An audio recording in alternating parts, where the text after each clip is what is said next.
ये कहानी मुंबई की उन तंग गलियों से शुरू होती है जहां एक कार्टूनिस्ट के मार्कर ने सत्ता के गलियारों को हिलाकर रख दिया था। दरअसल एक युवा कार्टूनिस्ट राजनीतिक तंजनुमा कार्टून बनाता था। बाद में उसने खुद की अपनी एक मैगजीन मार्मी की शुरुआत की। वो रोज मराठी मानुष से जुड़े मुद्दों और मुंबई में गैर मराठियों के बढ़ते प्रभाव पर अपने कार्टून के माध्यम से तंज किया करता था। उसके कार्टून के एक कोने में लिखा होता था, आप बस देखने का काम करो। दरअसल ये मराठी लोगों के ऊपर एक प्रकार का तंज हुआ करता था। एक दिन ऐसा आया, उसने अपने कार्टून वाले कोने के जो शब्द थे उसे बदल दिया।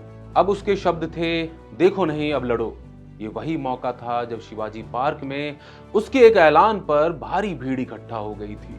इस सभा को मराठी मानुषों के हक के लिए बुलाया गया था और इसे होस्ट कर रहा था वही मशहूर कार्टूनिस्ट जो 2 दशकों से अपने आर्ट के जरिए इस मुद्दे को ज्वलंत बनाए हुए था। इस कार्टूनिस्ट का नाम था बाल ठाकरे। इसी सभा के दौरान उन्होंने शिवसेना की नींव रखी। ये साल था 1966 का और नायक का पूरा नाम था बाल केशव ठाकरे।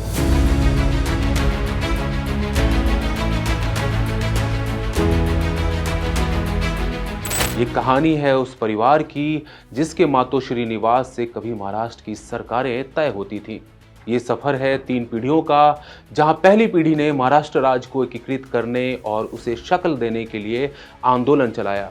वहीं दूसरी पीढ़ी ने मराठी मानुष के स्वाभिमान का नारा लगाया, तीसरी पीढ़ी ने सत्ता के शिखर को छुआ और चौथी पीढ़ी अब विरासत को बचाने और गढ़ने के लिए संघर्ष कर रही है। नमस्कार, मैं हूं आदित्य। भारत फैक्ट्स के आज के एपिसोड में हम जानेंगे ठाकरे परिवार का पूरा सियासी इतिहास।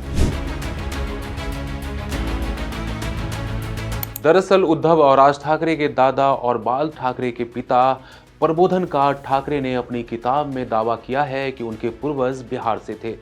प्रबोधनकार केशव सीताराम ठाकरे की किताब को कोट करके कई लोगों ने अपनी किताब में ठाकरे परिवार के बिहार कनेक्शन की तस्दीक की है।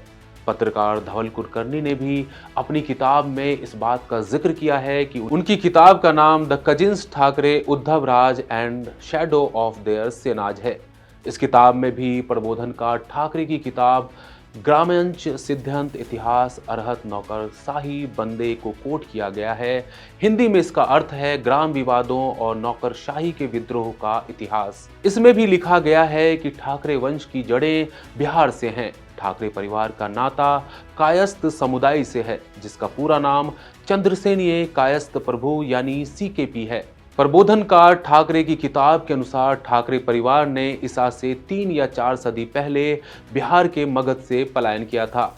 इस पलायन की वजह मगध के राजा महापद्मानंद के समय पूरे इलाके में बढ़ती सुदखोरी को बताया गया है। इस पलायन के बाद इस तबके के लोग योद्धा और धर्मगुरु बनकर अपना जीवन यापन करने लगे। इस तरह से वो महाराष्ट्र में सेटल हुए थे। ठाकरे परिवार की सियासी जड़ें असल में बाल ठाकरे से भी पहले उनके पिता केशव सीताराम ठाकरे से शुरू होती है, जिन्हें दुनिया प्रबोधनकार के नाम से जानती थी। ये एक महान समाज सुधारक और लेखक थे। उन्होंने महाराष्ट्र के एकीकरण के लिए संयुक्त महाराष्ट्र आंदोलन में बड़ी भूमिका निभाई थी।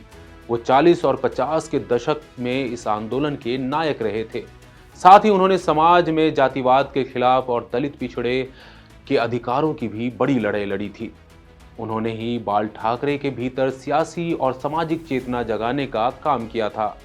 यही वो नींव थी जिस पर आगे चलकर शिवसेना का किला खड़ा हुआ था।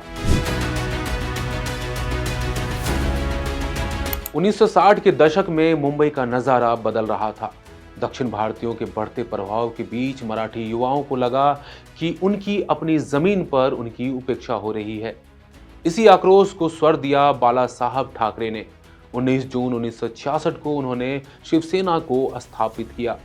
उनका नारा था 80% समाज सेवा और 20% राजनीति।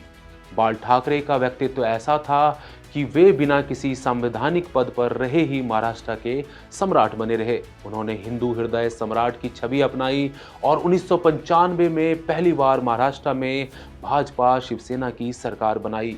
उन्होंने कभी चुनाव नहीं लड़ा, लेकिन सत्ता का रिमोट कंट्रोल हमेशा से ही उनके हाथों में रहा। जब बाला साहब की विरासत संभालने की बात आई तो नजरें उनके भतीजे राज ठाकरे पर थीं, जो अपनी शैली में बिल्कुल बाला साहब की कार्बन कॉपी लगते थे। लेकिन बाला साहब ने 2003 में अपने सौम्य और शांत बेटे उद्धव ठाकरे को अपना उत्तराधिकारी चुना। यहां से ठाकरे परिवार में पहली बड़ी दरार पड़ी। राज ठाकरे ने 2006 में अलग होकर मनसे नाम से एक अलग पार्टी बना ली। उद्धव के सामने दोहरी चुनौती थी कि अपने भाई से मुकाबला करें या फिर पार्टी को मजबूत करें। उद्धव ने शिवसेना को एक कट्टर छवि से निकालकर राष्ट्रवादी और सेकुलर छवि देने की कोशिश की। एक समय महाराष्ट्र में एनडीए की सबसे बड़ी पार्टी शिवसेना अब बीजेपी से छोटी पार्टी बनकर रह गई थी। ये सब हो रहा था साल 2014 के लोकसभा चुनाव के बाद। लेकिन साल 2019 आया और खेल बदल गया। उद्धव ने सबसे बड़ा सियासी जुआ खेला और वैचारिक रूप से धुर विरोधी कांग्रेस और एनसीपी के साथ मिलकर महाविकास आघाड़ी सरकार बनाई और खुद मुख्यमंत्री बन गए। ये कोई मामूली घटना नहीं थी, ये वो घटना थी जिसने ठाकरे परिवार को सत्ता के शिखर पर पहुंचा दिया। एक ऐसा समय था मिड 90s में जब बाल ठाकरे के पास सत्ता की चाबी तो थी, लेकिन वो खुद सीएम नहीं बन सके थे। उस समय बाल ठाकरे ने शिवसेना से मनोहर जोशी और नारायण राणे को सीएम बनवाया था। ऐसे में उद्धव का सीएम बनना एक नई इबारत लिखने जैसा था। हालांकि उद्धव 2.5 साल ही सीएम रह सके। वहीं 2024 लोकसभा चुनाव के बाद से उद्धव ठाकरे और राज ठाकरे एक बार फिर से नजदीक आए और 2025 और 26 के बीएमसी और लोकल बॉडीज के चुनाव में दोनों एक साथ नजर आए। ठाकरे परिवार की चौथी पीढ़ी ने चुनावी राजनीति में वो कदम उठाया जो उनके परदादा, दादा और पिता ने कभी नहीं किया था। आदित्य ठाकरे ठाकरे परिवार के पहले सदस्य बने जिन्होंने 2025 असेंबली इलेक्शन में चुनाव लड़ा और वर्ली से विधायक बने। आदित्य ने शिवसेना को पुराने ढर्रे की राजनीति से निकालकर कॉरपोरेट और युवाओं के बीच लोकप्रिय बनाने का जिम्मा उठाया। महाविकास आघाड़ी सरकार में वो कैबिनेट मंत्री भी बने। आदित्य शिवसेना को मॉडर्न और सेकुलर विचारधारा से लगातार जोड़ने की कोशिश करते हुए नजर आ रहे हैं।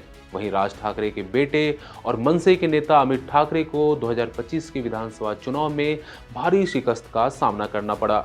इस समय इन दोनों ही चौथी पीढ़ी के नेताओं की बड़ी चुनौती ये है कि वो अपनी मेहनत पर पार्टी को एक नई ऊंचाई दे सकें, क्योंकि शिवसेना के इतिहास ने तब एक बड़ी करवट ली जब जून 2022 में एकनाथ शिंदे ने पार्टी के अधिकांश विधायकों के साथ बगावत कर दी।